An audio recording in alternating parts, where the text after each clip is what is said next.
The 8.8 update is vast and interesting. We're introducing new tanks, global rating, new battle missions, crew members' native language voiceover, and much more.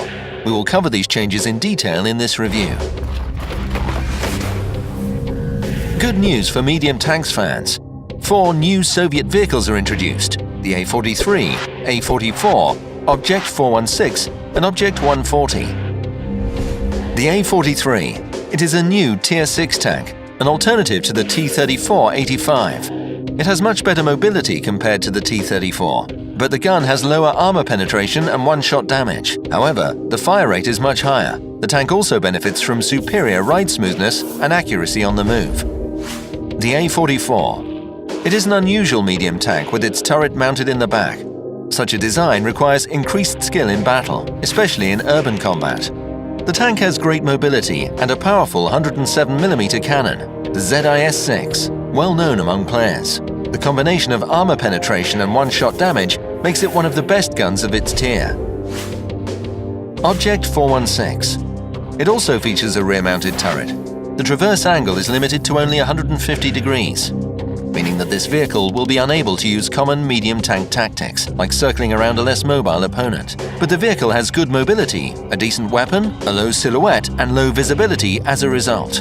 Object 416 is most effectively used while playing a TD-style battle. Object 140, a Tier 10 tank. It's very similar to the T-62A, but has its own particular features. It is lower, has a bit higher top speed and better mobility. The cannons on both vehicles are almost identical. The armoring is also pretty similar, except that the Object 140's frontal armor is mounted at a bigger angle. The new Soviet MTs have noticeable differences from the other mediums in their branch, and from the other nations' medium tanks too. They have a great chance to become tankers' new favorites, and they will help those seeking new in-game experiences.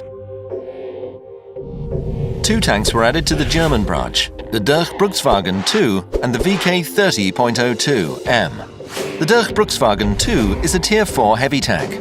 Now heavy tank fans can start using this vehicle class much earlier. The vehicle has a high durability and a lowered balance weight. This provides it with a comfortable level of battles. The VK30.02M is a Tier 6 medium tank. It is one of the Panther's prototypes, and the two look pretty much alike. The vehicle has good mobility and high gun elevation angles. The American Tier 8 Premium, the T-26E4 Super Pershing, was rebalanced. The main changes were made to the frontal armor. It was brought closer to historical parameters, meaning it decreased a bit. But the mobility and view range got a boost, and the accuracy lost when turning the turret was decreased. 2 Chinese Tier 8 Premium tanks were introduced: the T-34-3 Medium and the 112 Heavy. The 112 is pretty much like the IS-6, but has much better armor. This is especially true for the turret front. The vehicle has a high top speed, but the acceleration rate is really slow. The tank's gun is not very accurate, but packs a high one-shot damage. That is why the 112 is best used in positional warfare in close and medium distances. In these conditions, you can make use of its well-armored turret. The T-34-3 Medium has a 122mm gun installed. This powerful gun from a heavy tank changes the battle style completely. The low rate of fire makes it hard to react to enemy actions quickly and use classic medium tank tactics. The T-34-3 shows the most efficiency when battling at medium and long distances. The vehicle has decent armor for its tier and class. But the best thing about the Chinese premium tanks is their favorable matchmaking. They will not have battles with the Tier 10 vehicles. The parameters of many German tanks were changed. The rebalancing mostly concerns the mobility of these vehicles. Some had their weapons and armoring parameters changed. A detailed list can be found in the 8.8 update changelog on the official website. A new map was introduced, the Tundra, plus 3 old maps were returned after the redesign: the Swamp, Comorin, and the Serene Coast. Detailed info can be found in the 8.8 update map review. The achievements screen was redesigned and expanded. Now it has 4 tabs. The Overview tab contains the main achievements and the player's personal rating. It is defined by the total number of battles and victories, average damage and average experience per battle, the percent of landed shots, and battles survived. An average player's rating will range from 2 to 5,000. A really good one will have over 9,000. The average experience is counted disregarding the events and premium account bonuses. That's why it will be recounted starting from the 8.8 update. The total number of battles has a massive impact on the rating. To improve your ratings, you need to have at least several thousand battles. In the future, the personal rating will be summed with the esports rating. The Awards tab. This shows all of the in-game achievements. The ones you've earned are highlighted. Here you can see what is required in order to get a new step achievement or a title.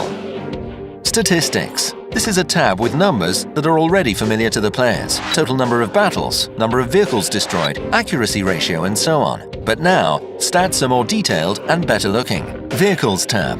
The achievements for every single vehicle are shown here.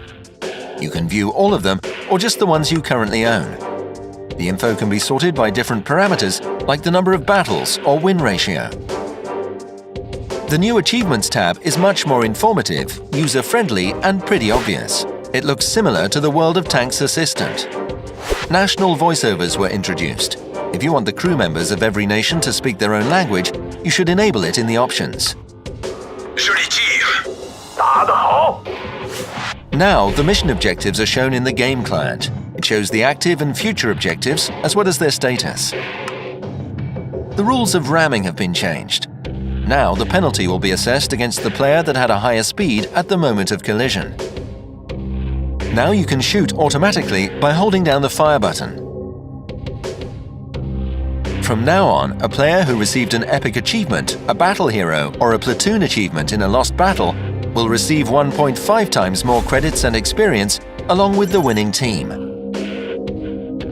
The properties of the spool liner equipment were changed.